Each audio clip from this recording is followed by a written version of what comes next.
வணக்கம் friends, welcome to round about Gates YouTube channel. எல்லாரும் எப்படி இருக்கீங்க? நல்லா இருக்கீங்களா? ஒவ்வொரு நாளும் ஒவ்வொரு கோவிலை பத்தி டீடைலா இந்த சேனல்ல பாத்துட்டு வரேன் இல்லையா? இன்னைக்கு நம்ம பார்க்க போற திருக்கோவில் செங்கல்பட்டுக்கு அருகில் உள்ள ஹனுமந்தபுரம் ஸ்ரீ அகோர வீரபத்ரர் திருக்கோவில். இந்த கோவிலை பத்தி டீடைலா தெரிஞ்சுக்கலாமா? ஹனுமந்தபுரத்தில் ஒரு பழமையான கோவில் உள்ளது. அங்கு முக்கிய தெய்வம் ஸ்ரீ அகோர வீரபத்ர சுவாமி மற்றும் தேவி ஸ்ரீ காளிகாம்பாள். தக்ஷன் செய்த யாகத்திற்கு சிவபெருமானை அழைக்கவில்லை. சிவபெருமான் தன் மகள் பார்வதியை தனக்கு தெரியாமல் திருமணம் செய்து கொண்டதால் சிவபெருமானை தவிர அனைத்து தேவர்களையும் அவன் யாகத்திற்கு அழைத்தார். ஆனால் சடங்குகளின்படி அவர் சிவபெருமானை அழைக்க வேண்டும். அது இல்லாமல் யாகம் முழுமையடையாது. ஆனால் தக்ஷன் சிவபெருமானை புறக்கணித்தார். மேலும் அவரது யாகத்தில் அவருக்கு உரிய பிரசாதம் கொடுக்க விரும்பவில்லை. இதனை அறிந்த சிவபெருமான் கோபமடைந்து தக்ஷனின் யாகத்தை நிறுத்த விநாயகப் பெருமானை அனுப்பினார். ஆனால் விநாயகப் பெருமானால் வெற்றி பெற முடியவில்லை.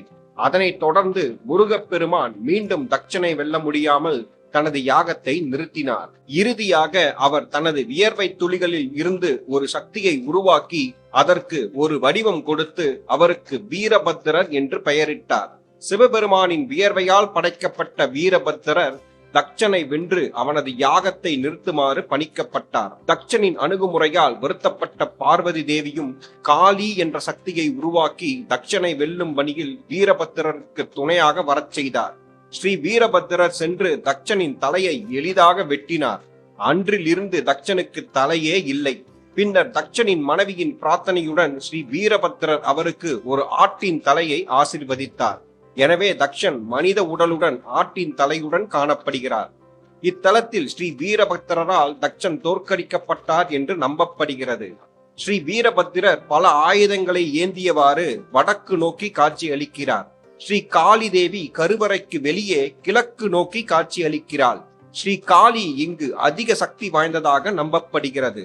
இந்த கிராமத்தில் ஸ்ரீ காளி அம்மனுக்கு தனி கோவில் உள்ளது. நந்தி பகவான் தெற்கு நோக்கி காட்சி அளிக்கிறார். மிகவும் அசாதாரணமான இந்த கோவில் அமாவாசை மற்றும் பௌர்ணமி நாட்களில் ஏராளமான பக்தர்களை ஈர்க்கிறது. அது மட்டுமில்லாமல் இந்த இடம் மனநோயால் பாதிக்கப்பட்டவர்களை குணப்படுத்துவதாக கூறப்படுகிறது. மனவளர்ச்சி குன்றிய பலரை இங்கு அழைத்து வந்து ஸ்ரீ அகோர வீரபத்திரருக்கு பூஜைகள் நடத்தப்படுகின்றன. ஸ்ரீ அகோர வீரபத்திரர் அவர்கள் மனநோயில் இருந்து மீண்டு வர அருள் புரிவதாக நம்பப்படுகிறது. கோவிலுக்கு முன்புறம் ஒரு அழகான குளம் உள்ளது. அங்கு ஏராளமான பக்தர்கள் கோவிலுக்கு செல்வதற்கு முன்பு குளிப்பார்கள். மேலும் மன வளர்ச்சி குன்றியவர்களை அழைத்து வந்து இங்கு குளிப்பாட்டுகின்றனர். இங்குள்ள இறைவனுக்கு வெற்றிலை மாலை அணிவிக்கப்படுகிறது. இந்த இடம் ஒரு காலத்தில் வெற்றிலை படர்களால் நிறைந்திருந்ததாக கூறப்படுகிறது. இங்குள்ள ஸ்ரீ அகோர வீரபத்ர சுவாமிக்கு வெற்றிலை மாலை அணிவிப்பது உகந்ததாக கருதப்படுகிறது. இந்த கோவிலின் வயது கோவில் பூசாரிகளுக்கு கூட பலருக்கு தெரியாது. இந்த கோவிலுக்கு தொல்லியல் சான்றுகளோ அல்லது இன்று வரை எந்த ஆதாரமும் இல்லை.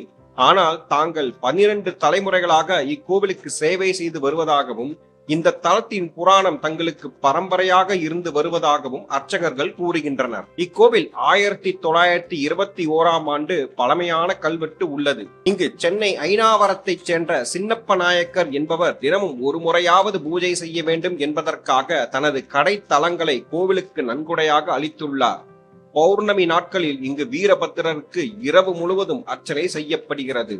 இந்த ஹனுமந்தபுரம் செங்கல்பட்டுக்கு அருகில் உள்ள ஒரு கிராமம் ஆகும். பெருந்தண்டலம் மற்றும் சென்னேரி கிராமங்களை தொடர்ந்து செங்கல்பட்டில் இருந்து திருப்போரூர் நோக்கி செல்லும் சாலையில் இந்த ஹனுமந்தபுரம் அமைந்துள்ளது. அருகில் உள்ள ரயில் நிலையம் செங்கல்பட்டு, அருகில் உள்ள விமான நிலையம் சென்னை மீனம்பாக்கம். மீண்டும் ஒரு நல்ல பதிவில் உங்களை சந்திக்கிறேன். இந்த வீடியோ உங்களுக்கு பிடித்திருந்தால் லைக், ஷேர், சப்ஸ்கிரைப், கமெண்ட் செக்ஷனில் கமெண்ட் செய்யவும். நன்றி, வணக்கம்.